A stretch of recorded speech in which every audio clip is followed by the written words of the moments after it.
Assalamualaikum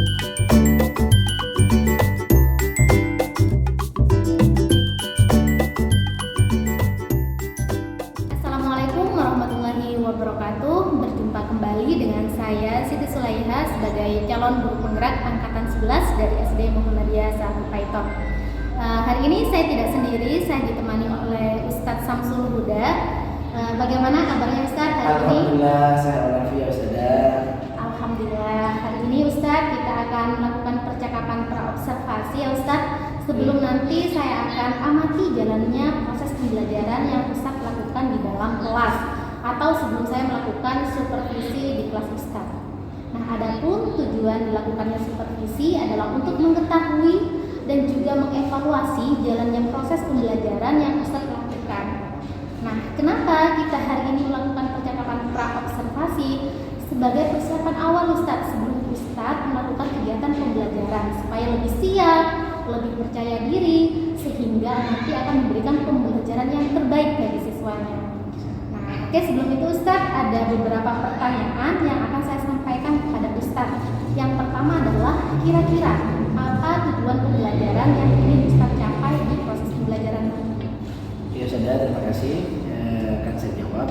Untuk tujuannya ada dua tujuan yang ingin saya capai pada pembelajaran ini. Yang pertama, saya ingin anak-anak atau siswa-siswi itu bisa memahami tentang hak dan kewajiban mereka di rumah mereka masing-masing. Karena mereka itu kan punya kontribusi juga di keluarga mereka masing-masing. Kemudian yang kedua, siswa dan siswi mampu menyebutkan hak dan kewajiban di rumah masing-masing. Oh, baik Ustadz, berarti ada dua tujuan ya yang ingin dicapai Ustadz. Yang pertama adalah supaya anak-anak bisa memahami hak dan kewajiban mereka di rumah dan juga bisa menyebutkan apa saja hak dan kewajiban mereka. Kemudian Ustadz, melalui dua tujuan ini, area pengembangan yang ingin Ustadz capai itu kira-kira apa Ustadz? Oke, jadi ketika saya mengajari anak-anak terkait materi ini, keinginan saya itu sebetulnya bagaimana anak-anak itu bisa mengelola diri mereka di keluarga mereka masing-masing, menempatkan diri mereka dengan baik di keluarga mereka masing-masing. Mungkin seperti itu. Jadi mereka tahu posisi mereka, mana hak dan kewajibannya, bagaimana saya harus bersikap seperti itu. Oh, baik, menarik sekali Ustadz. Mungkin nanti untuk rancangan pembelajarannya dari segi model pembelajaran ataupun strategi pembelajaran kira-kira bagaimana itu Ustadz? Untuk strategi dan model pembelajaran ini sudah kita siapkan. Kita menggunakan media jejak. Jadi sudah kami siapkan di sini sudah. Ya. Ini kita sudah buat media jejak. Jejak itu singkatan dari jelajah hak dan kewajiban. Jadi di media ini nanti kita meminta anak-anak ya mana yang masuk hak dan mana yang masuk kewajiban. Jadi ini salah satu contoh buat mereka sebelum mereka mempraktekkan langsung di keluarga mereka masing-masing. Wah, menarik sekali Ustaz. Insya Allah anak-anak pasti sangat tertarik dan Ya, juga menarik juga buat anak-anak. Baik Ustaz, ini apakah Ustaz buat sendiri Ustaz? Iya, saya buat sendiri. Kita buat sendiri. Ya. Jadi ini juga kan anak-anak itu juga suka gambar. Nah, akhirnya kita cari yang bergambar, yang berkaitan dengan hal-hal yang menarik. Apalagi ini kelas yang saya ajar itu kelas 1. Gitu. Ya. Baik Ustaz, insya Allah cukup menarik ya nanti Ya. saat proses pembelajarannya. Kira-kira kapan nanti yang akan dilaksanakan? Untuk pelaksanaannya, praktek saya mengajarnya di kelas 1A, 1B itu Senin ya, Senin, Selasa gitu ya. Mungkin besok juga bisa sudah. Oh gitu. Baik Ustadz, mungkin besok saya akan datang ke kelas Ustadz. Saya juga akan melakukan supervisi di kelas Ustadz. Saya akan melihat dan juga mencatat hal-hal apa saja yang terjadi di dalam kelas Ustadz. Ya. Nah, nanti setelah Ustadz lakukan kegiatan observasi atau pembelajaran di dalam kelas, kita akan lanjutkan lagi Ustadz dengan percakapan yang terakhir, yaitu pasca observasi. Yang nanti akan didampingi juga oleh pengajar praktik saya, Bu Ana. Nah, sebelum kita akhiri Ustadz, kira-kira apa yang Ustadz dapatkan dari percakapan kita hari ini? Ada dua hal yang sudah saya dapatkan. Pertama, saya itu bisa menyiapkan diri saya lebih baik lagi.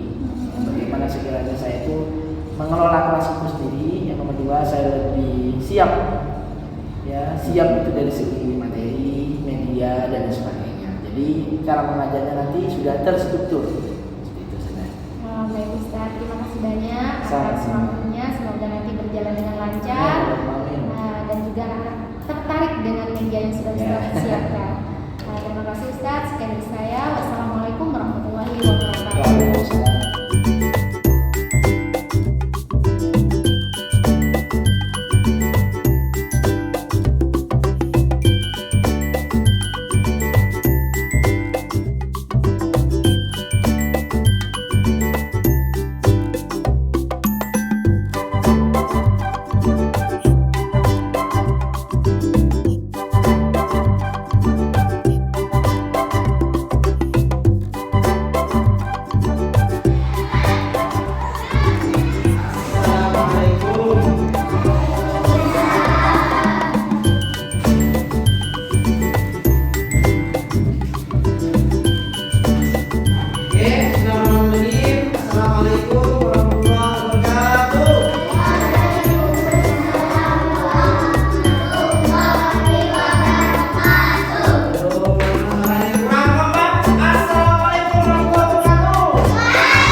Oke, sebelum itu Ustadz mau ngasih tahu dulu ya, hari ini pelajaran Ustadz yang PPKM atau Pendidikan Pancasila. Ustadz juga ditemani sama Ustadzah siapa? Oke, Ustadzah. Sebelum itu Ustadz mau tanya dulu ya, gimana kabarnya siang hari ini?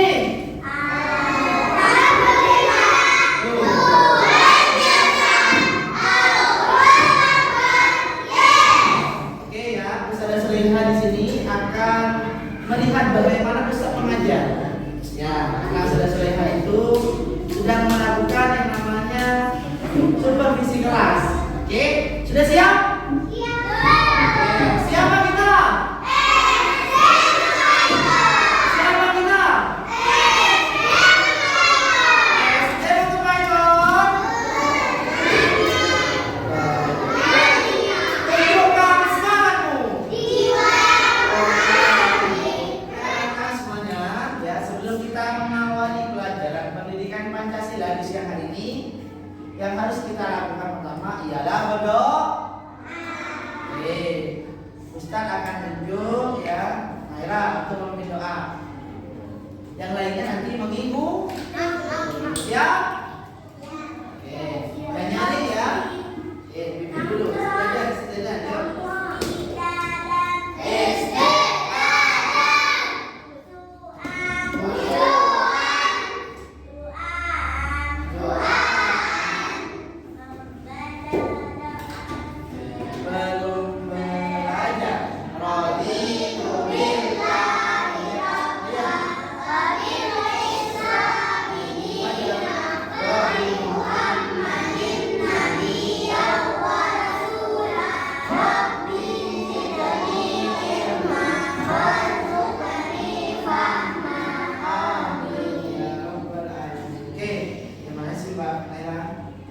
Kembali. Oke, sekarang kita apa pelajaran kita siang hari ini? Pendidikan Pancasila. Nah, siapa yang mau jadi anak soleh-soleh angkat tangan? Siapa yang mau jadi anak yang taat angkat tangan? Tangan yang bagus dong. Tangan yang bagus yang mana? Yang kanan apa kiri? Yang kanan. Siapa yang mau jadi anak sukses dunia akhirat?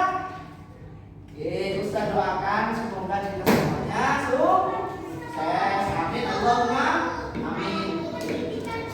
Oke, anak-anakku semuanya, kalian di rumah itu membantu orang tuanya apa enggak? Bantu orang tuanya apa enggak? Siapa yang bantu orang tuanya di rumah? Angkat yang tinggi. Oke. Membantunya apa saja?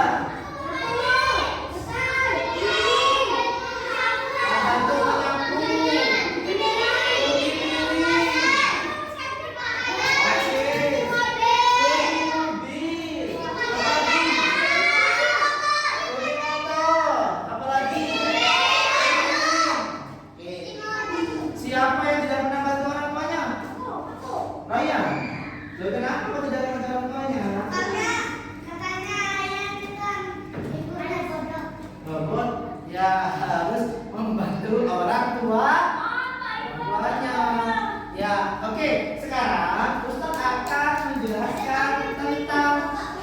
dan kewajiban. Sebelum itu Ustaz mau tanya.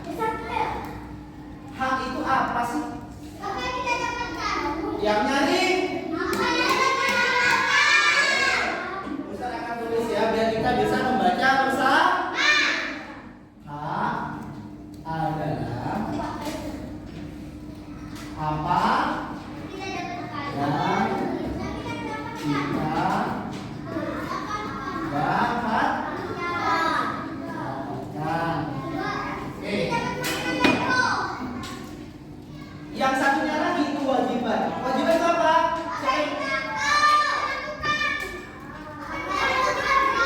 Apa yang wajib kita lakukan? Bisa kasih contoh ya. Haknya kalian di rumah itu satu mendapatkan mendapatkan baju, mendapatkan permainan. Tetapi itu semuanya tidak akan diberikan oleh orang tuanya kecuali kita menunaikan kewajiban kita apa saja kepada orang tua. Satu, berbakti. Dua, menghormat. Tiga, membantu. Kalau kita di rumah hanya tidur-tiduran, apa kita ada angkat baju? Apakah akan dikasih uang sama orang tua? Dikasih uang enggak? Dikasih uang enggak? Tidak akan dikasih.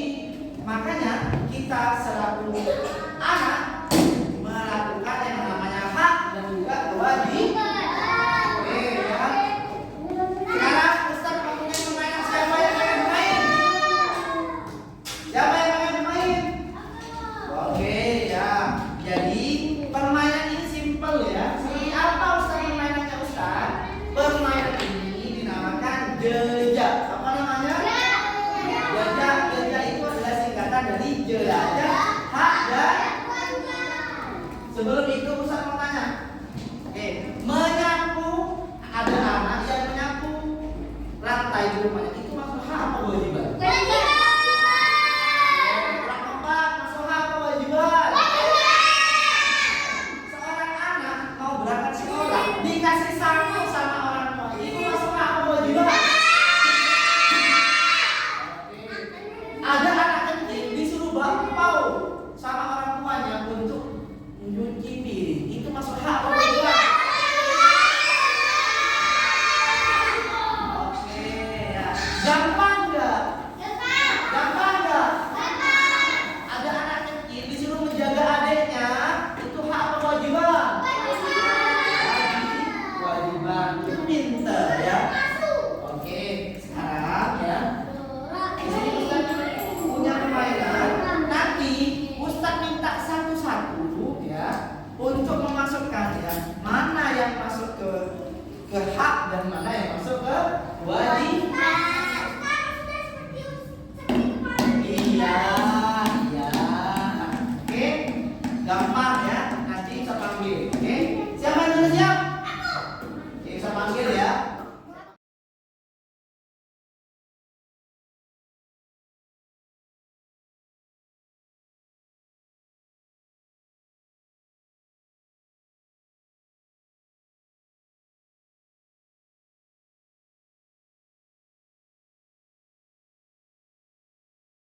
Oke, siapa yang sudah siap untuk bermain? Katakan.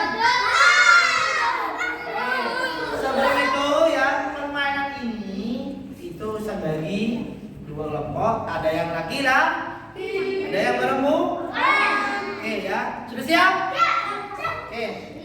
Yang pertama laki-laki dulu ya. Tolong nanti mainnya harus tertib, tidak boleh berebut. Itu bentar masakannya. Sudah siap? Oke, yang laki-laki dulu.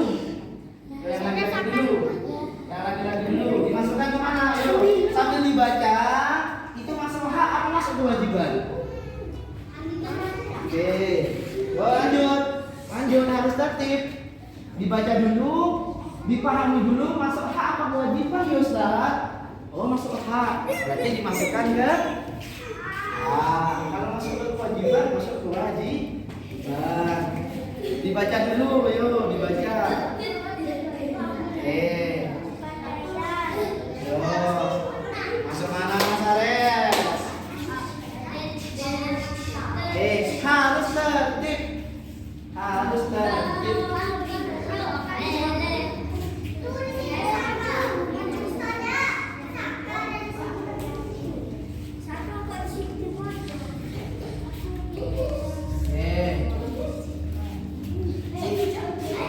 Ayo, yang kecil dibaca dulu Mas Oyan. Masuk mana? Oke, tanda bagiannya perempuan. Ayo, yang kecil dibaca dulu, dipahami. Apakah masuk hak? Apakah masuk kewajiban? Oke. Ayo. Hak apa kewajiban? Next. Ayo. Langsung balik barisan. Baca dulu, pahami.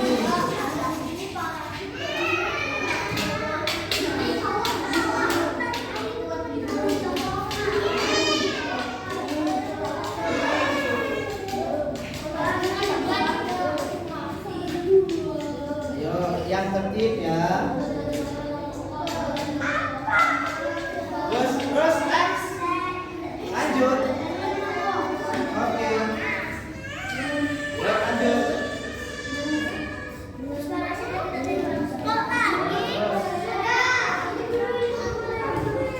Tinggal sedikit lagi. Sedikit lagi.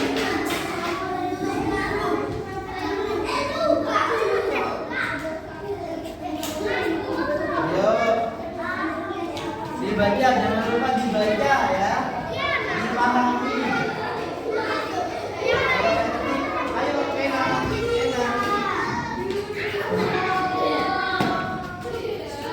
Oke. Oke.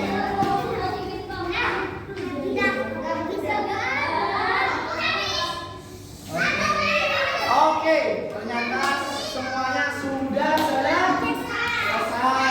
Oke, tepuk tangan dulu untuk kita. Oke, sekarang waktunya kita mau menganalisis satu-satu apakah benar yang dimasukkan tadi. Oke ya, coba tertib dulu. Tertib. Sudah bisa? Oke. Antar jemput sekolah masuk hak apa kewajiban? Masuk hak apa kewajiban? Ayo. Antar jemput sekolah. Masuk. Oke. Lanjut. Mendengarkan nasihat. Masuk hak apa kewajiban? Masuk kewajiban. Lanjut. Awas Mas, awas. Mencuci pakaian masuk apa? Oh, masuk kewajiban. Menerima hadiah masuk apa? Tunggu.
Tadi kita sudah belajar banyak hal tentang hak dan kewajiban. Alhamdulillah kita sudah selesai belajar PPKM atau pendidikan Pancasilanya. Apakah kalian senang belajar ini? Gampang? Oke ya. Jadi semoga yang kita pelajari bisa bermanfaat bagi kita semuanya. Dan terima kasih juga Ustazah Soleha yang sudah meneliti dan mensupervisi kegiatan pembelajaran pada siang hari ini. Sebelum itu saya akan pimpin untuk doanya ya. Ayo posisinya gimana?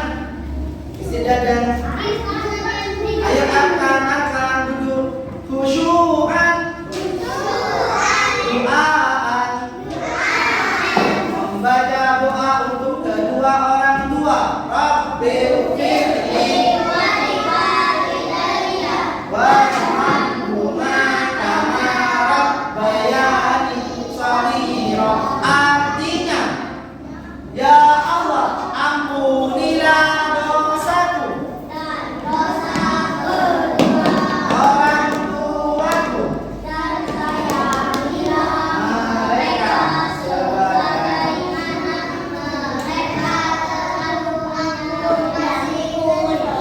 relatif.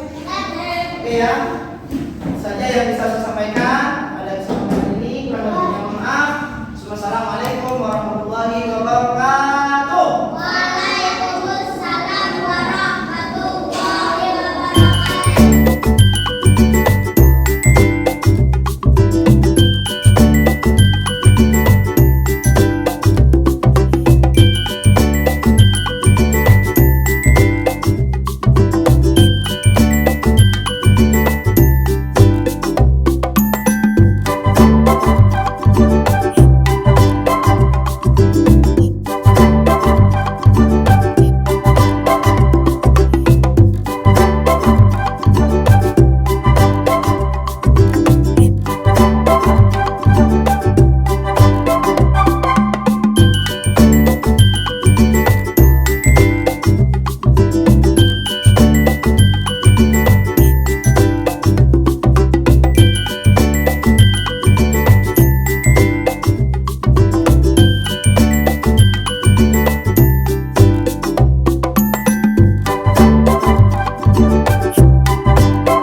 Bismillahirrahmanirrahim. Assalamualaikum warahmatullahi wabarakatuh. Waalaikumsalam warahmatullahi wabarakatuh. Kembali berjumpa dengan saya Siti Sulaiha, calon guru penggerak angkatan 11 dari SD Muhammadiyah 1 Paiton. Hari ini saya tidak sendiri, saya ditemani oleh Ustadz Huda dan juga pengajar praktik saya, Ibu Ana.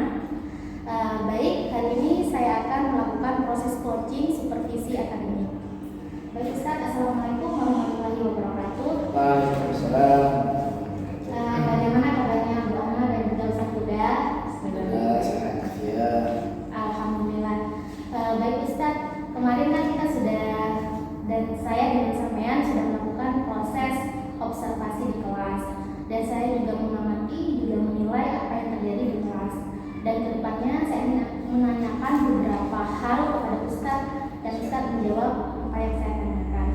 Baik, untuk yang pertama, setelah saya melihat proses pembelajaran yang Ustadz lakukan di kelas, bagaimana perasaan Ustadz? Oke, saya jawab saja ya. Ya. Oke, perasaan saya sangat senang karena memang anak-anak itu juga saya melihat sangat antusias ketika saya mengajar. Ini membuktikan bahwasanya kelas ini sangat aktif seperti itu ya, dan juga anak-anaknya juga tertarik dengan media yang saya gunakan dalam mengajar. Oke, baik Ustaz. Terkait dengan proses pembelajarannya, bisa diceritakan kembali Ustaz apa yang terjadi? Oke, mula-mula seperti biasa saya mengawali pembelajaran Pancasila kemarin, pendidikan Pancasila dengan membaca doa dipimpin oleh ketua kelas. Setelah itu kami melanjutkan dengan menyapa hangat, motivasi dan sebagainya.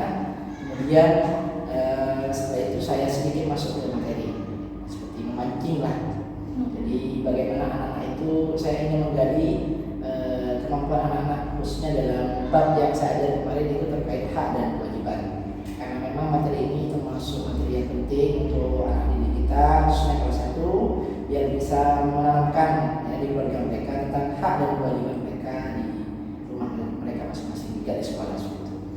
Kemudian setelah itu saya masuk ke materi, menyentuh sedikit terkait hak, apa itu hak, kemudian apa itu kewajiban, perbedaan antara keduanya, seperti itu.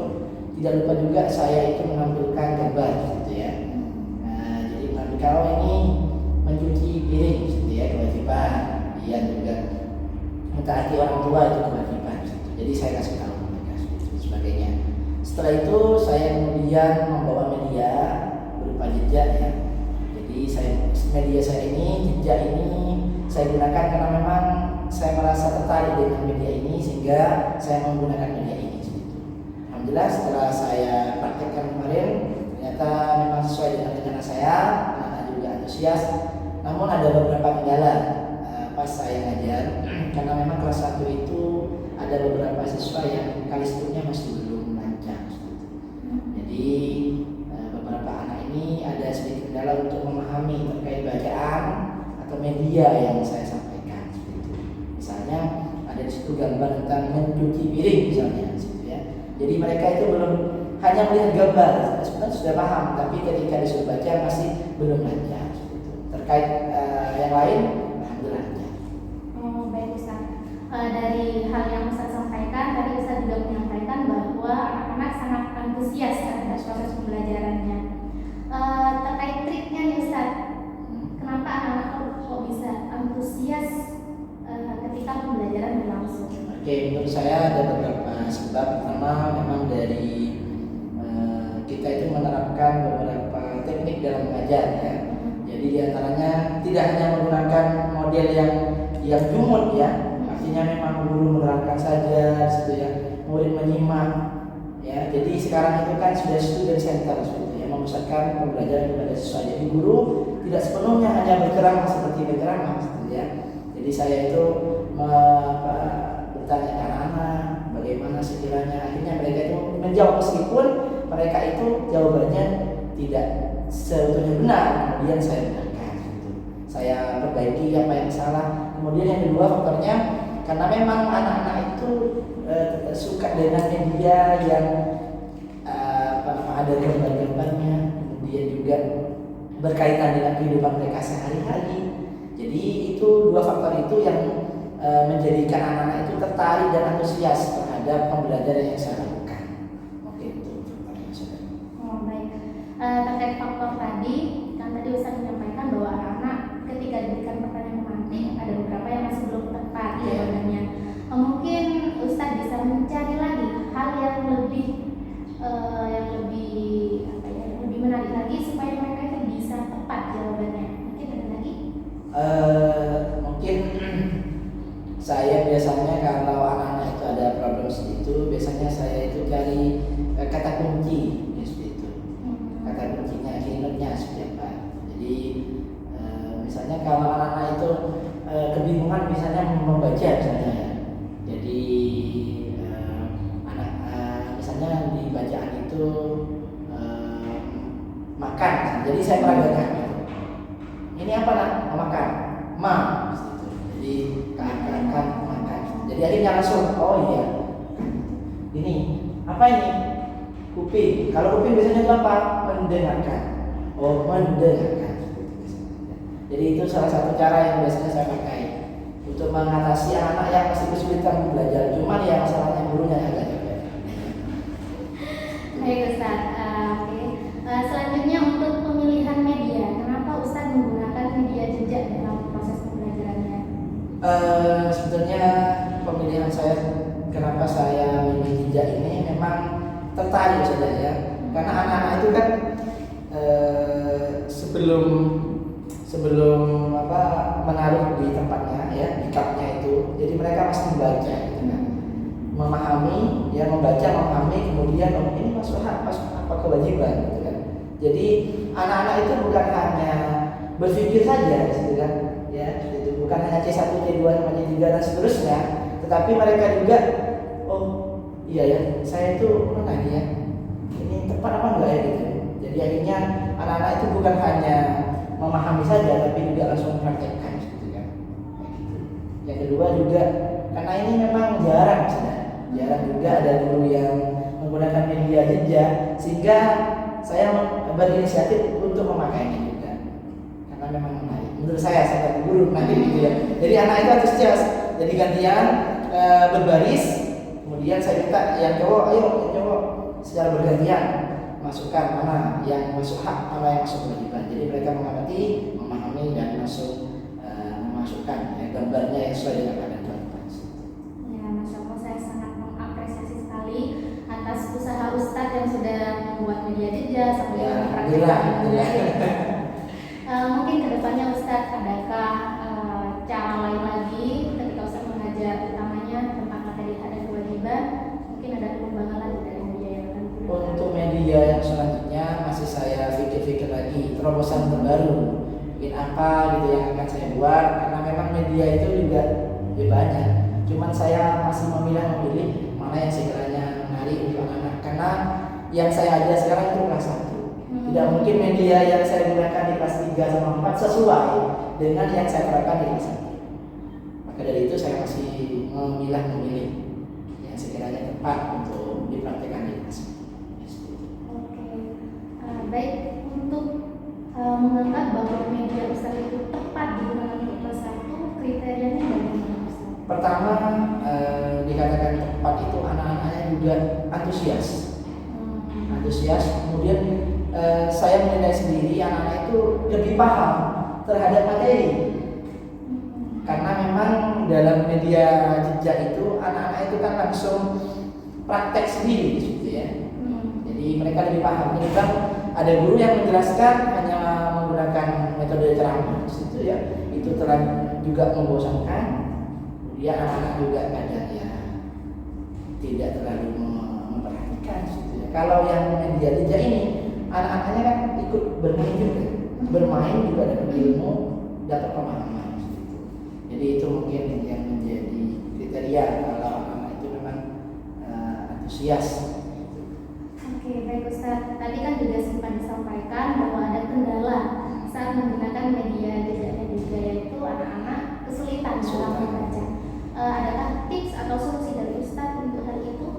Ya, yang seperti barusan sudah ada. Jadi memang saya juga ikut berkontribusi ya untuk memberikan pemahaman kepada anak. Jadi saya menggunakan ya praktek ya. Jadi memberikan keynote kepada mereka berupa gerakan ya dan ucapan. Nah, sekiranya mereka itu langsung memahami. Kalau untuk program sekolah sendiri Ustaz? Kalau untuk di sini sudah ada. Jadi tiap pagi itu ada istilahnya LC, Love and Care. Anak-anak yang belum lancar membaca dan menulis itu dibimbing oleh guru kelas masing-masing setiap pagi dari jam 6.30 sampai jam 7 setiap hari ya, setiap hari. Menurut Ustadz, seberapa efektifkah anak-anak mengikuti program LC ini? Kalau rasio 1 sampai 10 ini 8. Karena kan anak-anak itu kalau hanya mengandalkan ke KBM, kegiatan belajar mengajar itu aja, ikuti kelas itu kurang efektif, kurang membantu ya. Jadi dengan adanya LC ini dibantu, karena ini fokus.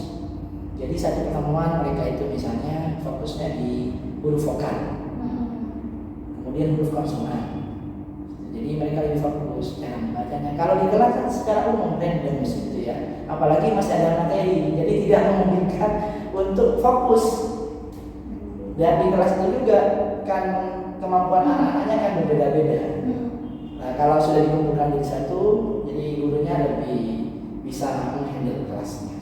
Jadi program LC ini sangat bagus menurut saya dan sangat efektif untuk anak-anak yang belum lancar membaca dan menulis.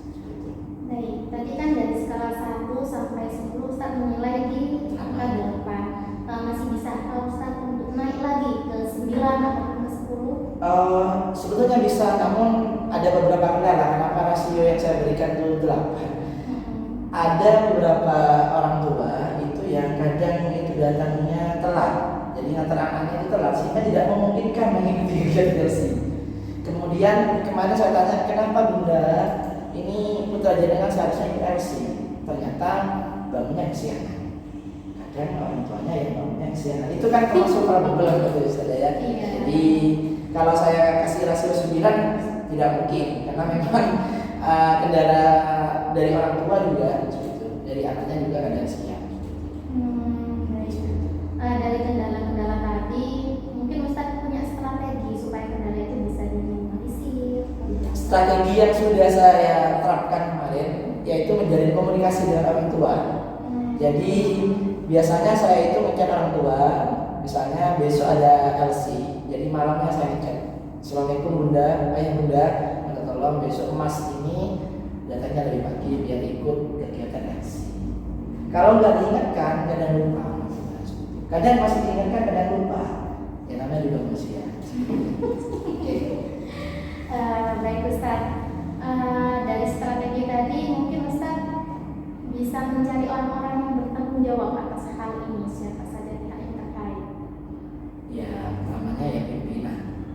Jadi kepala sekolah juga struktural dari kepala sekolah itu juga berkontribusi untuk mengawal program ini. Juga yang paling penting yang wali kelas, karena mereka itu yang paling lama di kelas, yang paling tahu satu persatu bagaimana karakteristik siswanya masing-masing. Jadi dari atas ke bawah itu terhubung.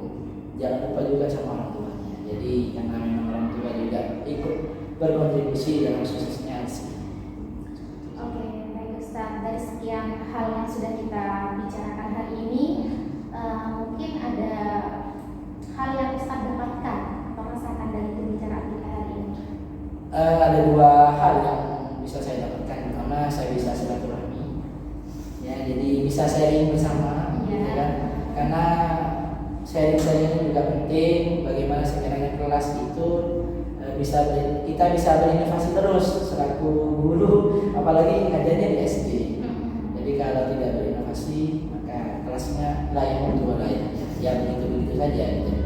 Yang kedua, saya juga dapat banyak pengalaman, dapat ilmu, ya. Kemudian juga saya lebih siap untuk mengajar, karena memang kalau begini kan saya lebih siap, medianya siap, sambil buka-buka buku juga, gitu kan. Gitu saja. Oke, baik Ustadz, terima kasih atas waktunya. Demikian dari proses coaching yang kami lakukan, Mbak Ana. Kami tutup. Terima kasih. Wassalamualaikum warahmatullahi wabarakatuh. Waalaikumsalam warahmatullahi wabarakatuh. Ya, Sumpah tadi. Terima kasih adik Bunda. Ustazah Sulaiha. Kalau kami lihat dari proses coachingnya untuk Ustazah Sulaiha dulu ya, sudah sangat bagus sekali karena sudah menerapkan prinsip coaching dan biasanya memberikan pertanyaan yang berkualitas dan ini sudah dijawab dengan sendirinya kan oleh coach istilahnya. Di sini Ustazah Sulaiha kan tidak mendorong beliau untuk ini harus menjawab seperti ini, tapi keluar sendiri. Saya tadi mendengarkan, ini suka bercerita sebenarnya, langsung ini bukan curhat, tapi kan merefleksikan pembelajarannya itu sudah bagus Ustazah. Dan dari pengalaman saya mendampingi teman-teman berbeda pertanyaan coaching di antara 5 ini saya dengan Ustazah itu berbeda, dan itu bagus sekali. Kemudian untuk Ustaz Adi Uda, kalau dari mendengarkan refleksi tadi sepertinya memang kegiatannya sangat menarik, apalagi ada jejak itu sebenarnya ya singkatannya Jelajah dan kewajiban. Memang yang perlu digarisbawahi dari kegiatan supervisi akademik ya istilahnya. Kalau kemarin itu kan di supervisi, apalagi Ustazah sudah pernah di supervisi untuk kegiatan akreditasi. Kalau Ustaz Huda sepertinya enjoy kan di supervisi, nggak merasa dicari kesalahannya, nggak merasa dinilai atau apa gitu ya. Justru untuk itu kan menemukan inovasi dan bersilaturahmi. Mungkin kalau kemarin itu kan Ustazah yang mengobservasi beliau. Nanti ada kalanya Pak Huda yang akan mengobservasi teman-teman yang lain atau Ustazah Sulaiha. Gunanya untuk apa? Itu untuk belajar kepada rekan sejawat. Kalau kita hanya sendiri ya tidak akan berinovasi, nggak akan ada kolaborasi. Kalau sudah berkolaborasi itu kan nanti ada inisiatif baru, nanti ngajarnya saya bisa meniru Ustaz Huda, bisa meniru Ustazah Sulaiha. Tapi yang jelas seperti yang tadi yang mempertimbangkan karakteristik peserta didik. Kayak peserta didiknya Ustazah Sulaiha ternyata kebanyakan anak inisiatifnya cocok pakai media ini, tapi anak saya lebih banyak yang visual atau auditori kan bisa dikembangkan lagi. Cuma yang perlu digarisbawahi supervisi akademik itu bukan untuk mencari kesalahan atau menilai, tetapi untuk belajar bersama. luar biasa. Terima kasih. Baik, terima kasih Bu Ana. Baik, Ustaz Sada, demikianlah proses supervisi akademik dan proses coaching yang saya lakukan di SD Muhammadiyah 1 Python. Sekian dari saya. Wassalamualaikum warahmatullahi wabarakatuh. Waalaikumsalam.